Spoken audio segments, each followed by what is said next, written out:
सास ने पकड़ ली थी नवरात्रि के उपवास रखने की जिद। 9 माताओं के लिए 9 दिन व्रत रखूंगी। मैया की भक्ति में शक्ति है। मैया हमारे परिवार को अपना आशीर्वाद जरूर देंगी। लेकिन अपना शरीर तो देखिए माँ जी, आपका एक पाँव घर में रहता है और एक पाँव डॉक्टर के यहाँ। फिर से बीमार हो गई तो जय माता दी के साथ राम नाम सत्य भी। अरे राम राम राम, कैसी बातें कर रही हो बहू। राम नाम सत्य हो मेरे दुश्मनों का। मुझे व्रत रखने से मत रोको बहू, वरना देवी माँ नाराज हो जाएंगी। नहीं, तुम्हारी सासु माँ नाराज हो जाएंगी। अरे पर माँ, भूखे क्यों रहना है? देवी माँ थोड़ी ना चाहती होंगी कि उनके भक्त भूखे रहें। और आपकी तो सारी मनोकामना पूरी हो चुकी है ना माँ। लालच है बेटा, लालच बुढ़ापे में भी खत्म नहीं होती। अरे तुम चुप करो जी, तुम्हारी भी उम्र है भक्ति भाव करने की। ज्यादा बड़बड़ की ना तो तुमसे भी उपवास रखवा लूंगी। हाँ।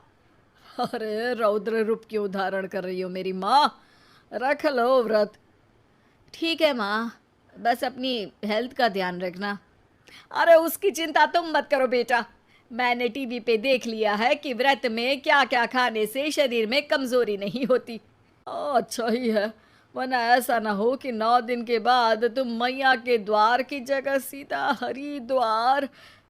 अरे तुम मुझे हरिद्वार क्यों भेजना चाहते हो? क्योंकि अब तुम्हें मायके तो भेजने से रहा। बाबूजी, क्यों माँ को परेशान करते रहते हो?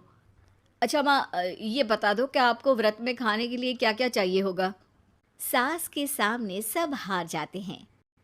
माँ के कहे सामान को बेटा लेकर आता है। नवरात्रि का पहला दिन है। नाश्ता कर लो, स्वस्थ रहो, मस्त रहो। मेरा व्रत से ध्यान भंग मत करो। अच्छा ठीक है ठीक है, भूख लगेगी तो मेरी तरफ मत देखना, आई बड़ी। तुम कोई खाना हो जो तुमको देखूंगी, आए बड़े। माँ जी, ये लीजिए आपका फरियाली मिक्सचर, इससे व्रत नहीं टूटेगा। अरे इतना सा?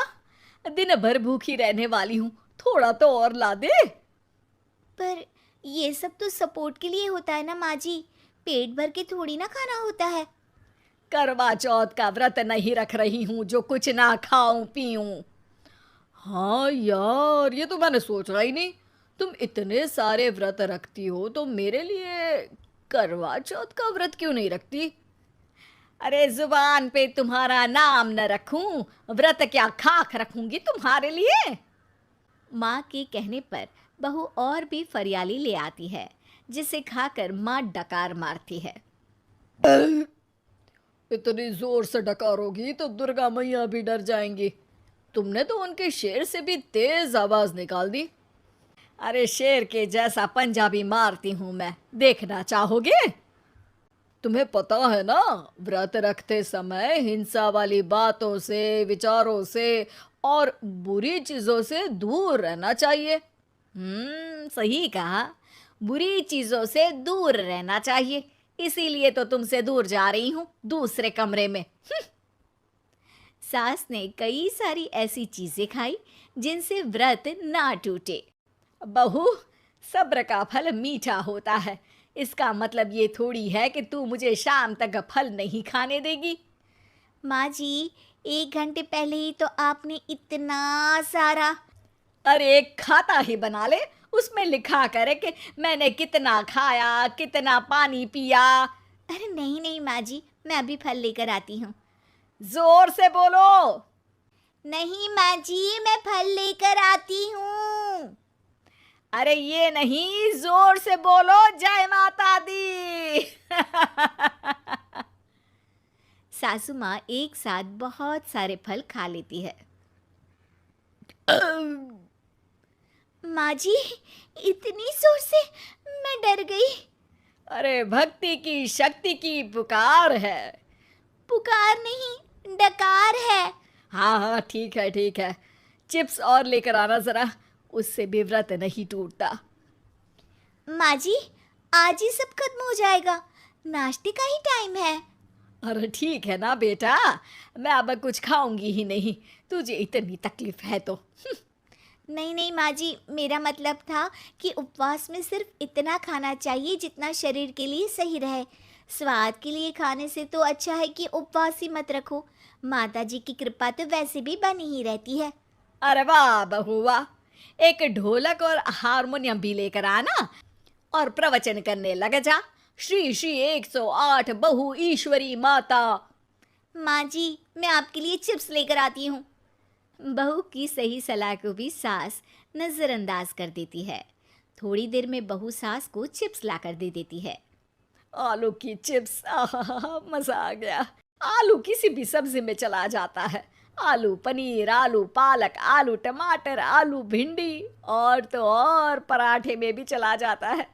वैसे ही इंसान को भी हर स्थिति में आलू जैसा होना चाहिए। थोड़ी देर में वहाँ ससुर जी आते हैं। क्या चिप्स खा रही हो? अरे नहीं जी। दिख तो चिप्स ही रही है। अरे तो पूछ क्यों रहे हो? अरे गुस्सा क्यों हो रही हो? उपवास में गुस्सा नहीं करना चाहिए। और ऐसा तो है नहीं कि सिर्फ तुम उपवास करती हो, हमने भी तो किया होगा कभी। नहीं जी नहीं, तुम तो कर ही नहीं सकते। तुम उपवास में भी भेजा खाओगे और भेजा खाने से उपवास टूट जाता है। अच्छा थोड़ी सी चिप्स मुझे दे दो, मन ललचा रहा है। नहीं, उपवास के लिए है। तुम अपना खाना खा लेना जो भी बने। पूरा दिन सास कुछ ना कुछ खाती रहती है। जैसे ही रात होती है, अब बस उपवास हो गया, अब मैं खाना खाऊंगी। जो दिन भर से खा रही थी उसको क्या बोलते हैं? बाबूजी क्यों माँ को परेशान करते रहते हो? अरे लड़के, तेरी माँ दिन भर से इतना खा चुकी है कि देश में भूखमरी की समस्या इसी की वजह से बढ़ रही है। और खाने की दिक्कत नहीं है, कितना भी खाए लेकिन सेहत इधर उधर होती रहती है। कुछ ऊपर नीचे हो गया तो तेरी माँ खाने के बाद हाथ धोएगी और तू अपनी माँ से हाथ धो बैठेगा। अरे इत्तू सा तो खाया था, उपवास भी ना तोड़ू क्या? ठीक है, नहीं खा रही बस। अरे बहू तुम ही बताओ, ये इत्तू सा मतलब कितना खाया है इसने? ना जी ना, मैं कुछ नहीं बोलूँगी। खाना दे रहे हो या नहीं, या 9 दिन बिना जल के उपवास रख लूं? देने के लिए धमकी अच्छी है, सुनने में भी डरावनी लग रही है। पर जैसे तुम्हारी जुबान में स्वाद का खून लगा है ना, तुम भूखी नहीं रह पाओगी। मैं कसम खाती हूँ जी। अरे देखो, कसम भी खाओगी तुम। अरे कुछ और दे दो इसको खाने को। ये ले, दाल चावल खा ले बस। डॉक्टर भी कहते थे कि माँ को आए दिन पेट से जुड़ी समस्या रहती है। बस इसी के लिए घर वाले पहले उन्हें उपवास नहीं करने दे रहे थे, लेकिन जब उपवास करने दिया तो माँ ने इतना फरियाली खाया कि घर वालों की चिंता बढ़ा दी। और जैसा कि घर वालों को डर था, अगले दिन उनकी तबीयत खराब भी हो गई। डॉक्टर को बुलाना पड़ा। अरे जितनी बार आप बीमार होते हो उस हिसाब से तो मुझे एक क्लिनिक आपके घर में ही खोल लेना चाहिए। या फिर क्लिनिक में ही इनका एक अलग कमरा बनवा देते हैं डॉक्टर साहब। बाबूजी, पिताजी, मेरे जनक, क्यों हमेशा मजाक करते रहते हो?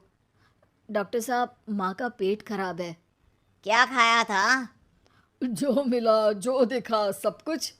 अरे बस भी करो जी। बस तो तुमको करना था खाते वक्त।